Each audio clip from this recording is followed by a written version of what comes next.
afternoon. My name is Lori Drake, and I am the community manager here at Suppli. Today we have joining us Seth Bloom with Sunshine Strategies. I had the pleasure of working with Seth over the last 2 years at our last companies, and when he brought this topic to me, I knew it would be of interest and that there'd be no one better to present it than Seth. He received his law degree back in 2003 from the Loyola University College of Law in New Orleans and has made a commitment to his career to offer strong advocacy to all. Thanks for joining us, Seth. Yeah, Lori, thank you so much for having me. I appreciate that warm introduction, and I do miss working with you on a at least weekly basis. We'd see each other. But yeah, I'll just give you a little bit about my background and what I'm doing these days. I practiced law for 15 years, mostly focusing on insurance litigation, construction, and some criminal defense. And then after many years of doing that, as exciting as it was, I went over and joined LevelSet, which was a lien rights management software platform for construction companies. And we were acquired by Procore, which is a construction project management company, mostly in the commercial arena. And I did that for about 4 years. So I was very much involved in construction technology over the past few years. And one of our mottos at LevelSet was helping our customers get paid quicker. So I thought that the employment retention credit, the ERC credit that is part of the CARES Act, which we will dive into in a few seconds, I thought that was an excellent topic to discuss with other groups in the construction forum, especially with credit finance managers. And I also wanted to thank Lori for allowing me to do this, as well as Suppli, who she works for now. So we'll give Suppli a plug, and I'm going to definitely check them out. Also, I am located in New Orleans. So thanks everyone for joining. We will make a copy of this, so you will be able to see this again. You'll be able to get the slides and hear if you miss any of the important stuff. We're not going to do a typical question and answer session, just because the topics can be a little bit dense. So I'll try to keep keep it as light as I can. In addition to that, there's a lot of legal questions that could come up, and I don't feel comfortable answering specific legal questions. And I certainly don't feel comfortable answering any sort of CPA or accounting questions, but we'll talk about when those professionals are necessary. So I guess without further ado, let's get started. And as long as we can move our slides, we'll do it. All right, so what is the employment retention credit? I'll do a little bit of reading, but the employee retention tax credit, the ERC, is a fully refundable payroll tax credit for qualified wages paid to retained employees. So this was part of the CARES Act. This was part of the legislation that was enacted to help businesses during the COVID-19 shutdown. So ERC is just one of those. It is fully refundable if you in fact applied for it. So we'll talk about that. The purpose of the employee retention credit is to encourage employers to keep employees on the payroll, even if they are not working during the covered period due to the effects of the coronavirus outbreak. There are some exclusions in this, and we'll get into those as we keep moving further. So the first question is, and I know when people think of the CARES Act and they think of COVID-19 help, everyone talks about PPP, Paycheck Protection Program. So one of the big myths out here that we first want to address is, if you got PPP, are you eligible for the employment retention credit? And that has changed. Waiting for my cool slides to load up. That was in fact the case. So you could not double dip. And if you had, well, you still can't double dip, but if you had received PPP to help inject some capital, help keep your employees within your company during the COVID-19 shutdown, you were not entitled to ERC credits, tax credits. And these were, it was either one or the other. After the Consolidated Appropriations Act, CAA, which was a confusing act on top of more confusing acts, things changed. So you still can't double dip, like I said, but I want to talk about the big date in all of this, and that was December 27th, 2020. So this is the way ERC worked before that, and this is how it works afterwards. Eligible employees could choose between the ERC or the PPP, but not both. qualified wages paid between March 12th, 2020 and before January 1st, 2021. So that was the first version of the CARES Act, the first version of PPP and ERC. Second, after that, December 27, 2020, that the CARES Act was changed. Section 206 of the Relief Act amended 2301 so that eligible employers can now utilize both the ERC and the PPP. Qualified wages paid between March 12th, 2020 and before January 1st, 2022. And that's for quarters 1 through 3. There is an exception that we'll talk about later about quarter 4 for 2022. But for now, let's just focus on the first 3 quarters of 2022. So here's a little Venn diagram that shows, kind of explains a little bit about how companies can enjoy the benefits of both of these. You cannot double dip. So you cannot get a full ERC credit on your income taxes and then also have enjoyed the payment protection, paycheck protection program.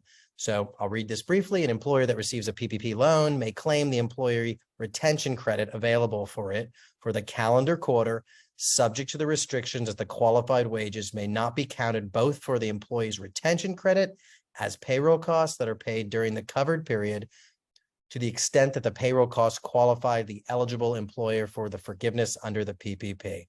So that's a lot. That was tongue twisting there. And without getting into that, it basically means that when your tax lawyer or your CPA or your tax preparer is evaluating whether or not you qualify for an ERC claim and how much you qualify for, there's going to be deductions based on what you got for PPP.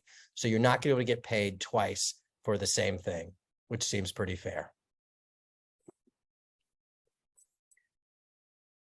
Here's another question that's also asked. One thing that I've failed to mention so far, and again, we're going to talk about some of these things a little bit further down, is what is a qualified employee?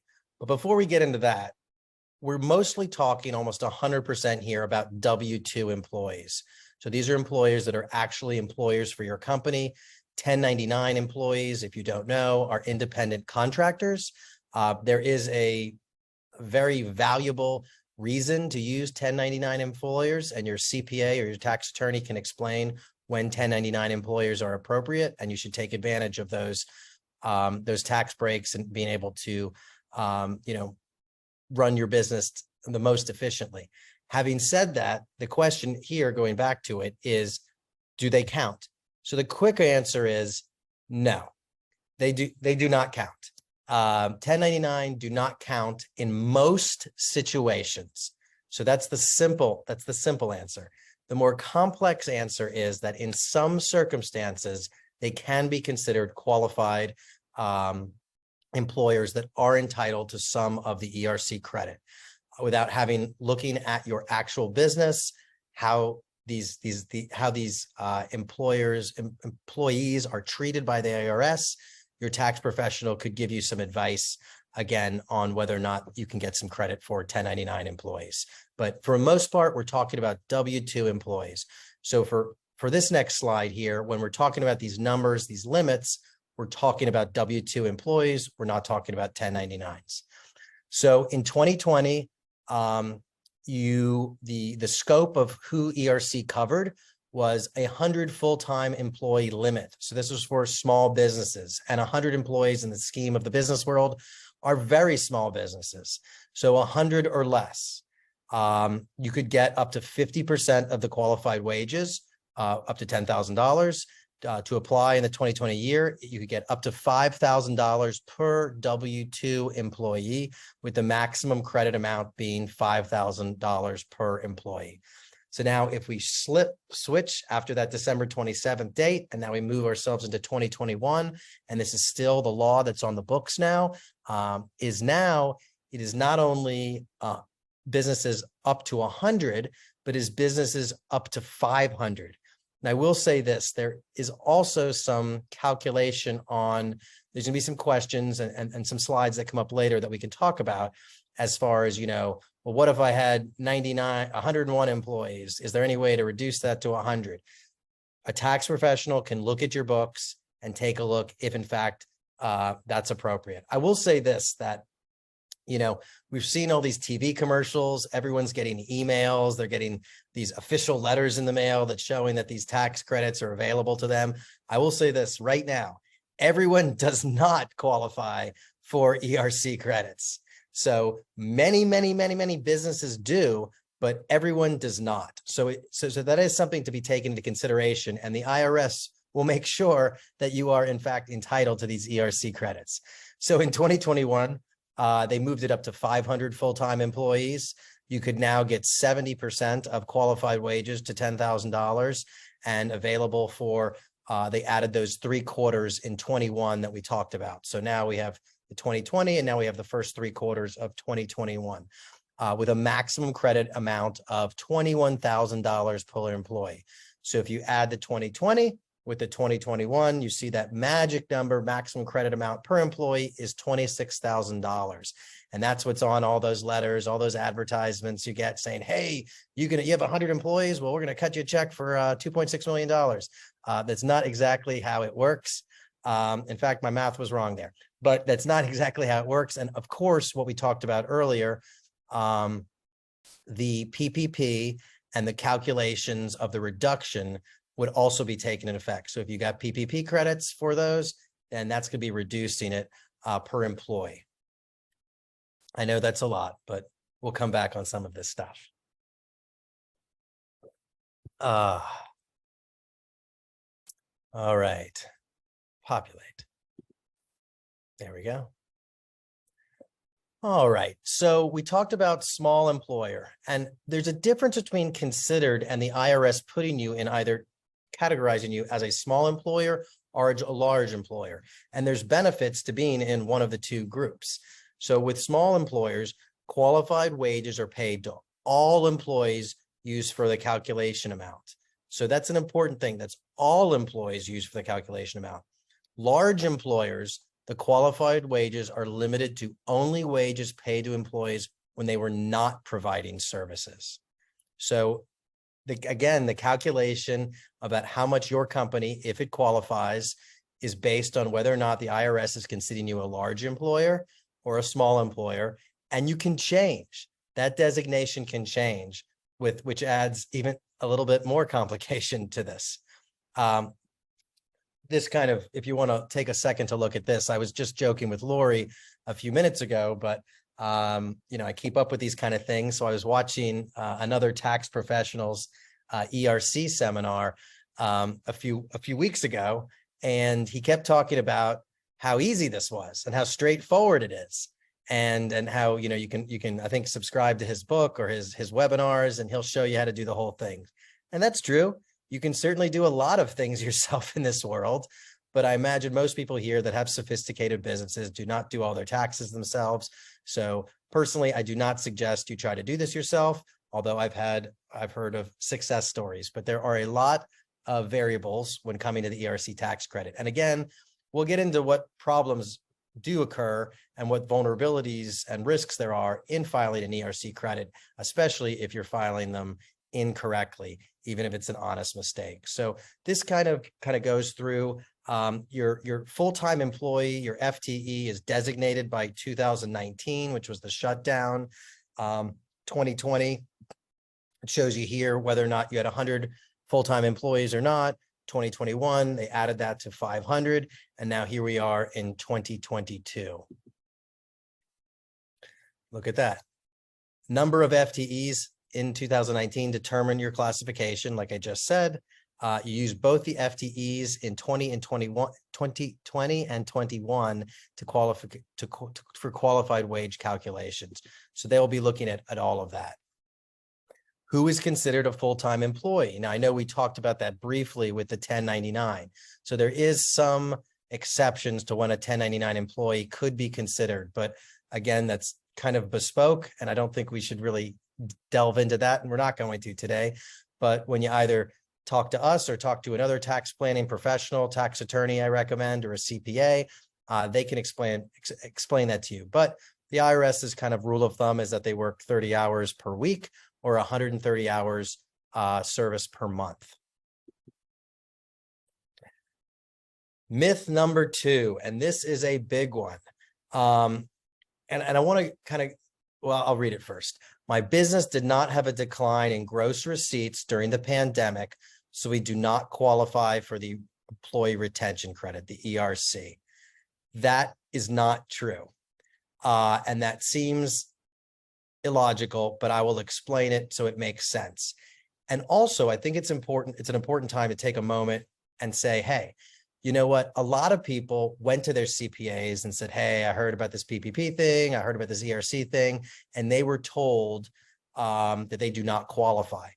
But they were told that before the December 27th, 2020 date, or they were told that before whoever they went and asked understood the law and understood the new rules. And that's an important distinction. So if you and your company went and asked your lawyer, your CPA, hey, do I qualify? And that person was just like, nope, you don't qualify. And you said, you're leaving a lot of money on the table. So let's say you made money during COVID. Are you still eligible?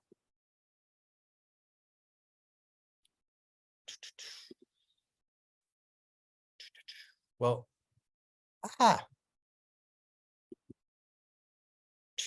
so this explains a little bit better. The business experienced a more than 20% reduction, or 2020, more than a 50% in gross receipts when comparing either the calendar quarter or the prior quarter to the corresponding quarter in 2019. And that's a tongue twister. But anyone that's a tax preparer, anyone that understands this, even prior to December 27, 2020, could say, yes, you lost money, you qualify. And that's easy. And that's why a lot of people say, hey, I didn't lose any money. I was in a business that profited during COVID-19. And that's great. And you may not, in fact, qualify for it. Having said that, there's this little or, that circle right in the middle there. And that conjunction is different than an and, it's an or. So that means you could have one or you could have two, but there's two vehicles here to qualify. And I'm going to read this to you. The operations of the trade or business are fully or partially suspended during the calendar quarter due to orders from an appropriate governmental authority limiting commerce, travel, or group meetings. So that's pretty broad and requires a lot of interpretation, to be completely honest. So there's a second hole, and this is where things get, I wouldn't say gray, but they should be analyzed by a tax attorney about, because one, anyone could tell you that. Anyone that's looking at your books, any accountant, any bookkeeper could calculate number one. But number two is a little bit different. What was there interference within your business? And we're going to talk about that a little bit more because that's, I think, where there's a lot of questions. Myth number 3, my business was considered an essential business and was never completely shut down, so we are ineligible for the ERC credit. Well, that is not true. And why that slide comes right after this one is because it also kind of piggybacks on the myth that if I was open, if I was making money, if I was an essential service like construction, like medicine, that in fact, I don't qualify for ERC. And that is not true. And we'll talk about why. The nominal business impact test. So this is where the legal stuff starts happening. So you can read IRS notice 2021-20. Makes me nervous every time it says IRS notice, but they're the ones dictating this here.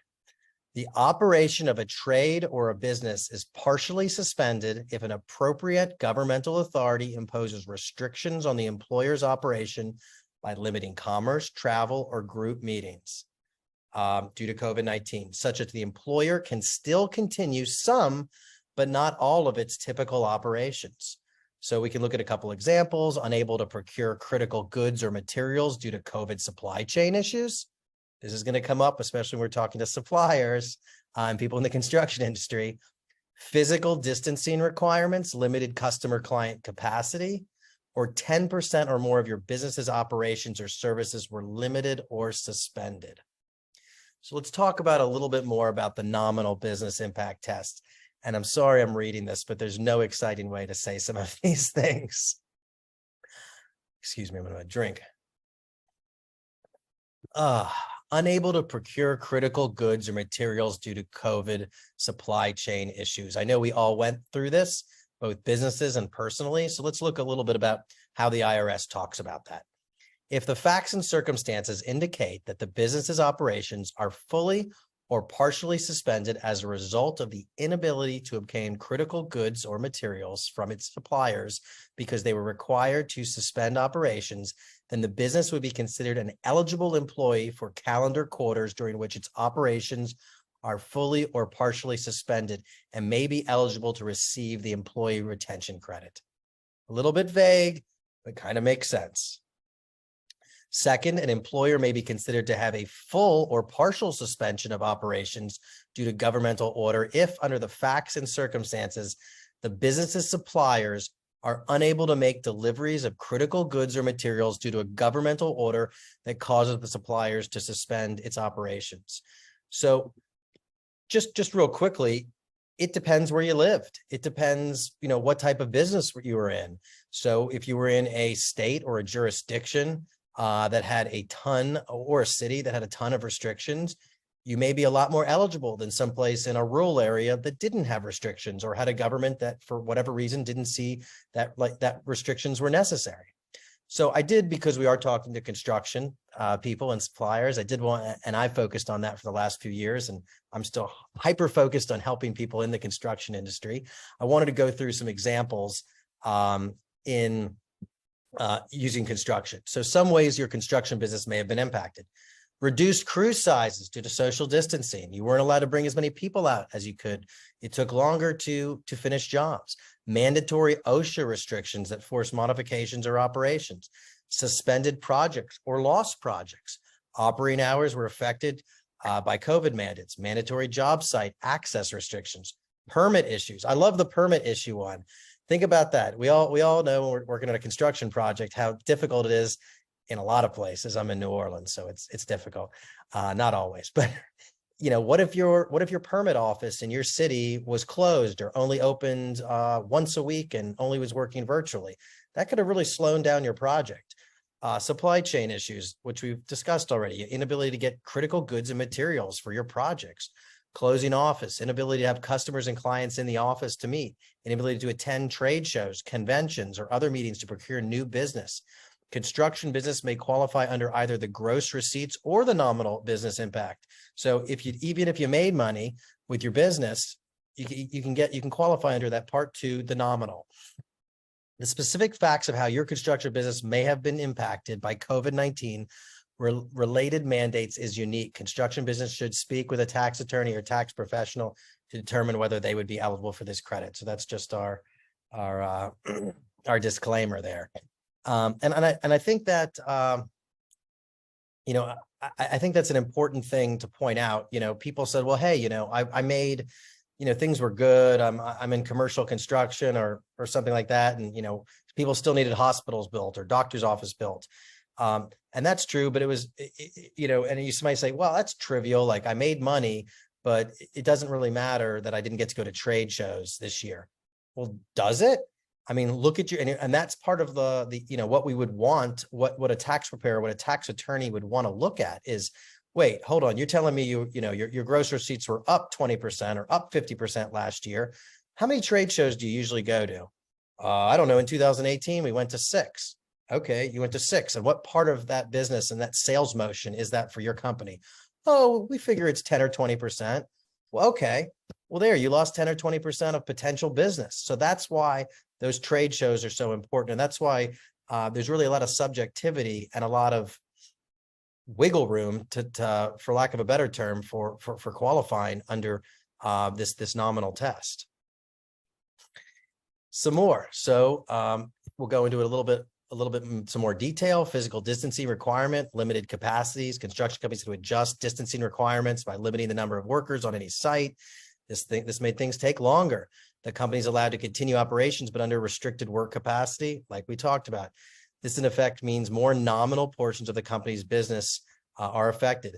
The business's operations are considered to be partially suspended because under the facts and the circumstances, more than a nominal portion of its business operations is suspended due to that governmental order. So if you're in Lincoln, Nebraska, we need to look at what the law said and what the impact was in Lincoln, Nebraska. If you're in New York City, we need to look in New York City. So those are the kind of things that your tax preparer is going to have to do. It's going to be completely different in every different city. Physical distancing requirements, part of the nominal business impact test. Many construction companies had to adapt remote work, particularly for administrative tasks like project management and accounting. This has required investments in new technology and software, as well as training. The companies incurred higher than normal expenses to adaptations. Those are very easy things to prove. If you had an office of, making this number up, 25 people, suddenly you're having to get all this software and different platforms to allow your business to run remotely. We were fortunate enough at Level Set when I was working over there. We were a very digital savvy tech company. So working remote, we already had about 10% of our workforce was remote. So it wasn't a big impact to us economically. But for some other businesses, they had to retrain their employees. They had to buy more software. So that's a significant, I'm going to go beyond nominal. That's a significant impact that would certainly check the box for a nominal business impact test. 10% more of your business operations or services were limited or suspended. Solely for the purpose of this employee retention credit, a portion of an employer's business operations will be deemed to constitute more than a nominal portion of its business operations if either, one, the gross receipts from the portion of the business operations is not less than 10% of the total gross, both determined using the gross receipts of the same calendar quarter in 2019, or the hours of service performed by employees in that portion of the business is not less than 10% of the total number of hours of service performed by all employees in the employer's business, both determined, again, using the numbers of hours service performed by employees in the same calendar quarter in 2019. All right, I'm going to take a break on that. Another complicated part of this. Question number 2, frequently asked question. I own more than one business. Does this impact the employment retention credit? Yes, it absolutely does. Again, the IRS does not want you enriching yourself with this. This is trying to get you back on your feet, keep people employed, keep capital in your bank, and keep your businesses running and keep the economy stimulated. That's the goal of this. The aggregation rules. I'm going to read this and let you look it over. This is a little bit more complicated. This is for someone or a specific group of people that own a number of business. All entities that are members of a controlled group of corporations or trades or businesses under common control under Section 52A or B of the Code.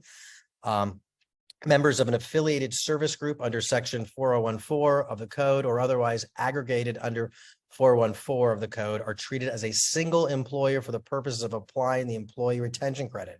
So for other accounting and for tax purposes, they may be treated separately. But for the purposes of getting ERC income tax money, tax rebate money, you have to be careful not to aggregate this. This is a big mistake that people are making. People are not taking into consideration all of their businesses. As a result, employers are required to aggregate it, are treated as a single employer for the purpose of the following rules applicable to the employee retention credit. Myth number 4, and I don't know, there could be some people watching this that this is applicable to them. I started my business in 2020 or 2021. It did not have a reduction in gross receipts, and I was not nominally impacted. So this is a third exception. So we've talked about, so this is the startup exception. You don't have gross receipts, you didn't lose money, and you don't pass the nominal impact test. So now what do? Do you qualify? Well, you could, yes, you could. The government was cognizant that they did not want to handcuff, and they wanted to encourage business. So startups got a break. So these are the main qualifications for that is they began carrying trade on after February 15th, 2020, not otherwise an eligible employer due to a full or partial suspension of operations or a decline in gross receipts like we just talked about. The last 3 years, they averaged an annual gross receipts of less than 1 million. And here we go. I told you there was one special circumstance where Q3 and Q4 of 2021 was eligible. That's that Q4, that you all are eligible under a startup exception, but the amount cannot exceed 50,000. So this is for recovery startup businesses, and that could be any type of business. It's not specific. Mergers and acquisitions. I promised Lori this was only going to be 30 minutes, and she said, no, you have too many slides. It's going to be longer. So I know we're over 30 minutes now. So I'm going to go briefly on some of this stuff because it can get really, really dense. But how does the acquisitions of another company impact the ERC? Most of it makes fairly logical sense, and I'll read it out loud so we can kind of think it through a little bit. For the purpose of the ERC, determine whether an employer experiences a significant decline in gross receipts, an employer that acquires in an asset purchase, stock purchase, or any other form of acquisition, a trade or business during 2020, an acquired business is required to include the gross receipts from that acquired business in its gross receipts computation for each calendar quarter that it owns and operates the acquired business. And that's really important. Again, the government does not want you double dipping. They don't want you using sophisticated mechanisms or timing when you acquired companies in order to fudge the numbers. Not allowed, very bad. Solely for the purpose of the employee retention credit, when an employer compares its gross receipts for a 2020 calendar quarter, when it owns and acquired a business to its gross receipts for the same calendar quarter in 2019, the employer may, to the extent the information is available, include the gross receipts of the acquired business in its gross receipts for the 2019 calendar quarter. Under this safe harbor approach, the employer may include these gross receipts regardless of the fact that the employer did not own the acquired business during that 2019 calendar quarter. So pretty fair. You get both sides of it. How does the acquisition of another company's impact the ERC? Notably absent in the notice is any discussion of whether the guidance would differ if the employer transitioned from being considered a small employer to a larger employer because of the acquisition. The IR, so just to kind of pull back for a second. So we talked about how the computation and if you qualify is different whether you're considered a small company or a large company, being the division being whether 100 less employees or 100 plus employees. So what happens if that's piled on in the middle of a merger and acquisition? So again, that can be quite complicated. Definitely need someone to go through that and make sure you get that right. The IRS wasn't sure. The IRS announced in 2021 49 through 2021 through 49 that that wages paid by a recovery startup business are to be treated as wages from a small employer for ERC purposes. Based on both a close reading of the statute and notices of the published by the IRS, a reasonable argument can be made that the only salient number when determining small or large employer status is what the average employer count was in 2019. So it appears a company that still grew from a small employer in 2019 to a large employer in 2021 is still eligible to claim employee retention credits for this year. It's important to understand. So a little bit about how the process works. Now, this is how the process works with my company and the team that I work with is you come to us, we do an engagement, we talk to you, we talk about your business, we want to know everything about it. If we think you're a good fit and we are a good fit for you, then you engage us in our services. And the beginning is data collection. I will say this, we don't need a ton of data. Most people, CPAs or accountants or tax preparers can do this. I will say this, if you qualified and you got PPP money, most of the documents we need, you had gotten ready for PPP. So if you run a good office and you have a nice digital or even a physical PPP file, you've got most of the documents you're going to need. So this is not a laborious process where we're going to be chasing you down for all sorts of documents. They're pretty straightforward, easy documents. From there, our team with tax attorneys, let me reemphasize that, tax attorneys we're going to be using, CPAs, and other tax preparers. I don't want to talk about any other businesses because I don't know them all, but I know that ERC refund services are constantly being blasted on TV. They're sending out emails or sending out letters. Very few instances do I see that they're being done by tax attorneys. I would also encourage you, whoever you use, and we do use this with us, but that you guarantee an IRS audit defense. And what that means is that when we prepare these documents and you send them into the IRS, that you're getting a guarantee from a law firm that we designate that will represent you in case there is an error.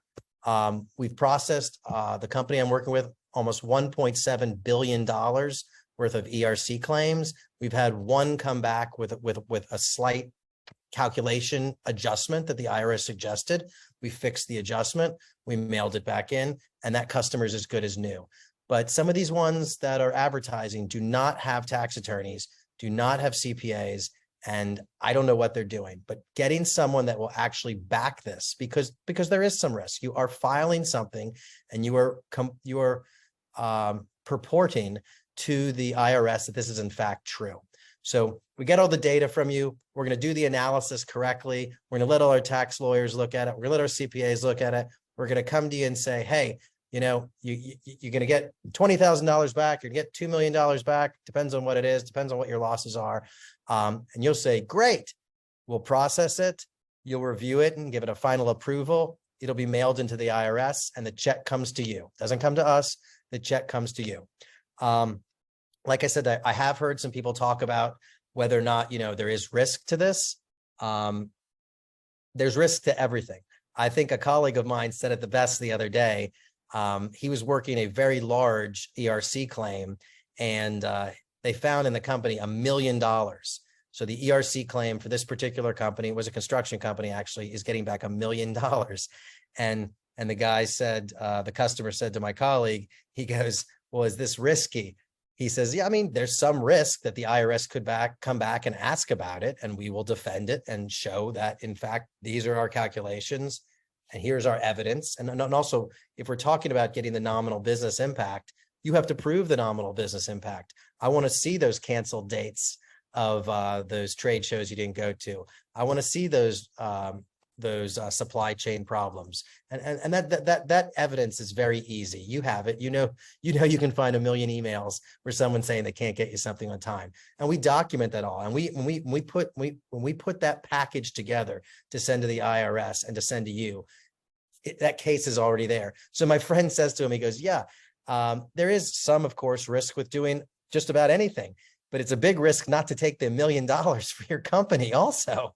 So I thought that was kind of funny. I guess that's some ERC humor, but I've kept it to 40 minutes. As far as turnaround goes, it's an average of 180 days from the time where we file it. I've seen it come within 30 days. I haven't seen any take longer than 6 months, but it does take some time. The quicker you get us all of the information, you get your other tax preparer or tax attorney your information, the quicker they file it, the quicker the turnaround goes. But the IRS is obviously under a lot of pressure now doing all these. It is also tax season, but I believe that it's a different department of the Internal Revenue Service that's handling this. That's it. I'm Seth at Sunshine Strategies. Here's my information. If you have any questions, there's my email, seth@erc-refunds-advisors.com. Our website is up there. You can call me, you can email us, you can contact Lori. I see there's a bunch of questions that were asked. I'm going to make sure that every single one of these questions gets answered. And I apologize for not doing a Q&A. I just felt this material was a little bit dense. I'm not used to doing webinars that are so dense, but now that we're in this industry, taxes can be dense a little bit sometimes. So I wanted to thank Lori and thank everyone else that came on today and participated. It means so much to me. We look forward to helping your business out, improving your cash flow, getting you this money you deserve, This is money that was earmarked to help businesses like yours sustain this economy. It's there. It does sunset. I didn't mention that. It does sunset a year from April. The laws can change. They could extend that. They could reduce what you can claim at that point. And those are moving targets. So my advice would be to go to a tax professional, get this stuff looked at, see if you qualify. Not everyone qualifies. Get it filed and get paid. Thank you, Seth. That is definitely a lot of information. So I appreciate you having personality while you were sharing it. I try.